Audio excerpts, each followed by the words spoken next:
Screen printing is easy, anybody can do it, but are you doing it the correct way? For example, can you print color inks and white inks the same way and have the same result? If your answer is no, then we have a problem. Because even though there's different types of screen printing, we use the same process and the same technique on all prints. But don't worry, you're not alone. I probably make the most mistakes out of any regular screen printer. So in this video, I'm going to show you a simple system to improve your prints and how any level of screen printer can use it to get the best results. But we have to go back, all the way back to the basics. So let's go. Oh, it's this way.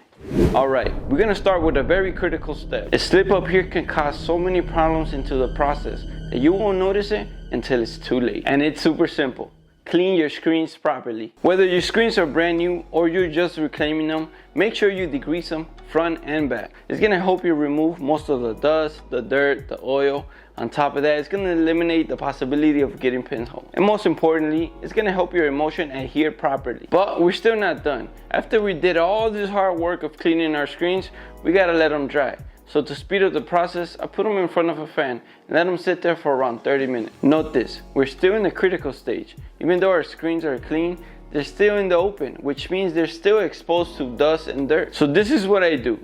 As soon as my screens dry, I immediately coat them with emulsion. I don't wait around and sit an hour or the next day. No, I try to coat them as soon as possible and then I relax. I have no idea why I was doing this.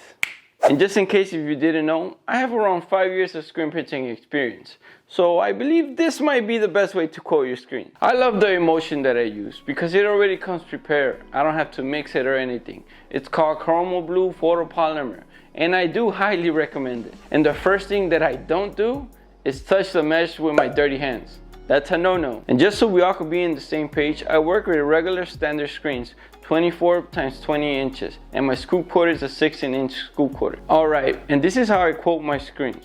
I give it 2 passes in the back with the sharp side of my scoop quarter and 1 pass in the front. Then I go back to the back and scrape the extra emulsion. And I do the same thing for the front. And I always finish the scrape, my last scrape, on the front side of the screen, the squeegee side. This is more work, but it helps me keep my whole emulsion nice and even. And this is how your screen should look, like a very glossy, shiny mirror look. And just let them dry with the squeegee side facing up. Now, let's do a time lapse. Oh, wait, and I almost forgot to tell you guys. Try to have your screens in a light sensitive room. A room like this is okay, it's fine, it's no problemo. But if you're exposed to sunlight, you're gonna have problems. So sunlight, it's a no-no. It's a no-no. Correction, you could coat your screens in a room like this, but you have to let them dry in a dark place.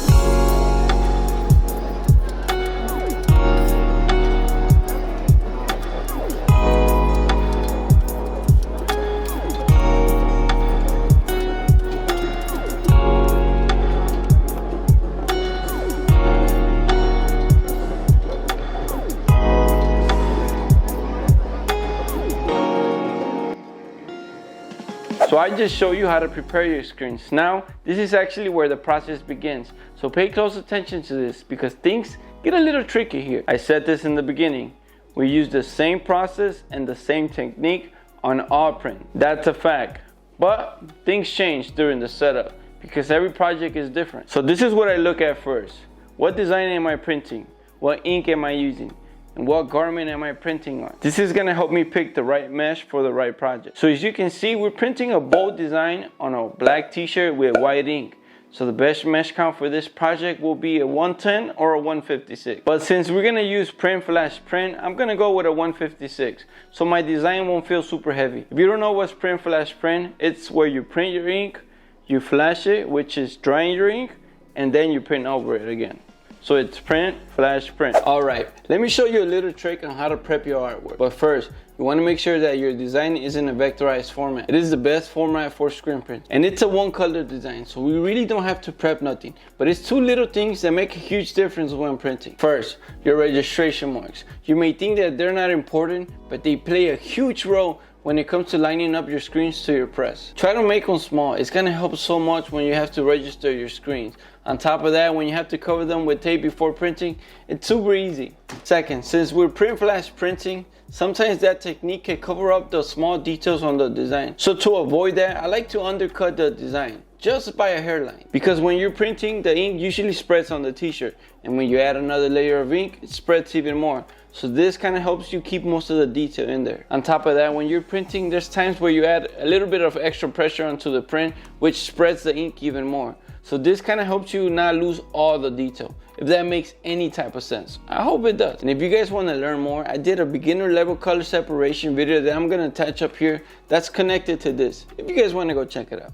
Now let's go burn that film. And I have said this before, and I will say it again. When you're printing your transparency film, make sure that you use an inkjet printer, not a laser printer, an inkjet printer. Trust me, it makes a huge difference. And this is how you want your film to be, super dark and opaque. Can you see my finger? See how it hides behind the design? That's how you want it. Now, I'm gonna give you 4 tips to burn your screen successfully. First, make sure to clean your glass to avoid any pinholes. Second, when you're lining up your design into your screen, try to give it some space. Don't put it all the way to the edge. You center it, and then you go 3 to 4 inches from the top of the frame, just so you can have enough room to flood your screen and to print your screen, whether you're pushing your ink or pulling your ink. Third, make sure that you compress that film, that you add enough pressure between the glass, the film, and your screen. This is why I use this foam. It helps your film positive to be super flat so light won't go into the design. It'll just burn around it, which makes the whole burning process a lot easier. Fourth, double check your burning process to make sure that you have the right time. An exposure calculator can help you find that perfect time. It's not a big deal because we're doing a bold design. But when you start doing really detailed designs, this makes a huge difference. Now, as soon as my screens are done burning, right away, I try to take them to my washout booth and I rinse them front and back until the image is visible, and then I let them sit for 30 seconds, just so the emulsion that it wasn't exposed could start to break down. After that, I start popping my design off. I like to start with the registration marks and little by little work my way into the design. And this is why I tell you guys to try to find the perfect exposure time, so your screens could hold the pressure of the power washer. After that, I let my screen dry in front of a fan to speed up the process. Here's another tip. If you want to double check to make sure that your screen is ready to go, run it again under the exposure unit. Or put it in front of sunlight, expose it to sunlight. That will definitely do the trick. This is gonna harden the emulsion back again. This is very beneficial if you have like a big order. So this is probably gonna be the easiest thing in the video, lining your screens up to the press. First, I want to apologize in advance for my platen. It's been through some rough times. Second, if you want to make your life easier, make some lines in your platen. Get the center line on the platen. This is the most important because this is where your registration marks are going to align to. And you can do some lines here too, just so you can know how far you want the print to be. You don't need these, but they do help. Now I'm going to show you how to line this, just so you can have an idea. It's really easy, to be honest. As you can see, all I got to do is center this registration mark and this one to the center line. And that's pretty much it. Now, before I tighten these up, I want to show you something. So my design starts right here and it ends here, right? But in reality, the design starts in the heart. The focus is the heart, not the splashes. So that's why pay close attention to your design. Not every design is made out of squares and circles. Logo placement is super important on a t-shirt. You can have the best designs, the best colors, the perfect garment, but if the logo placement is wrong, that t-shirt is gonna look ugly. If you wanna avoid fibrillation or misprints, or you don't want your t-shirt to come up with the screen, focus on your off contact. A good off contact, if you're gonna print on a t-shirt, it's gonna be between 1/16 of an inch to 1/8 of an inch. You wanna be able to push the screen down and you want it to pop right back up. So I see a lot of beginners do this. They tape the front side, they tape the back side, and some of them even tape the frame. You don't have to do all that. Your main focus should be on the front side to make sure that none of the ink trespasses to the back of the screen. And that's pretty much it. You don't have to put extra tape or nothing. Tape is expensive, so try to save your tape. This is why I tell you guys to burn your design a couple inches from the frame, because if your design is too up, you're gonna have a bunch of ink up here, which could cause a lot of problems. You could get dirty, you could start messing up with the tape, you'll start to have some leaks in the bottom of the screens. So to avoid that, try to have your ink down here, not up here, down here. So our design is 12 inches wide. So the best squeegee for a project like this will be a 14-inch squeegee, because you want to have a nice, even, smooth print. Now, I see a lot of people that use small squeegees to print on bigger designs, and that's totally fine if you're printing for yourself. If you're printing for somebody else, then use the right squeegee for the right project, if you want to have the best results. And the last thing on the list before you start printing will be to make sure that your ink is nice and smooth. Stirring it up helps so much. Now, white ink in the winter is no joke. So what I do, I heat up my platen, right? And as soon as it comes out the flash, I'll grab my screen and I'll hover over the platen. So like that, the heat will rise up and kind of warm up my ink. And I'll just kind of break it down right here like this. Break it down. This helps a lot before printing.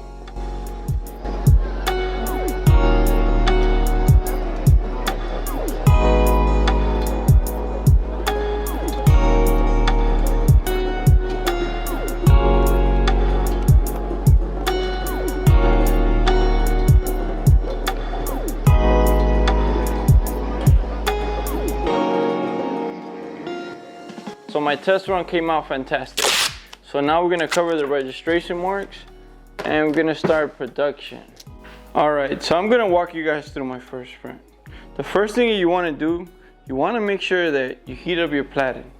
You wanna work with a hot platen, with a warm platen. Second thing, I like to warm up my t-shirt, especially for the first print. All right, we're gonna do the first print. So we're gonna flood the design and we're gonna hit it twice.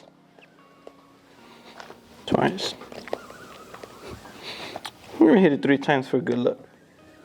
That's the first pass right now.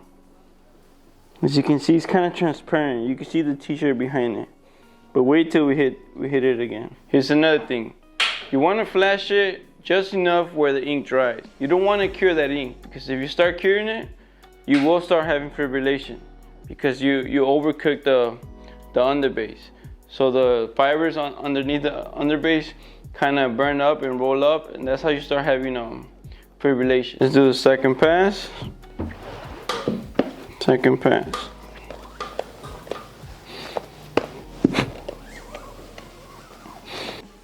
That's the second pass. Look at how vibrant that design looks. Sheesh. And that's the way you print a t-shirt. But we're still not done. Now, when you're gonna take your t-shirt out of the platen, a lot of the times, big designs like this get wrinkled. So what I like to do, I always like to start from the bottom right here and on top. But I make sure that my ink is wet, so like that my design won't wrinkle or anything. Because it does happen. It does happen. It happened to me, I think it was yesterday, on one design. So I'm like, oh, I'm gonna add that to the video to make sure that you guys don't do the same mistakes that I did. And that's it. Now we cure it. Sheesh. And you guys know that I love to print my stuff on high quality garments, because love is all you need. Now that you've seen the whole process, I got 2 questions for you guys. One for my beginners and one for my experienced printers. This one's for my beginners. What is the hardest thing that you're struggling with right now?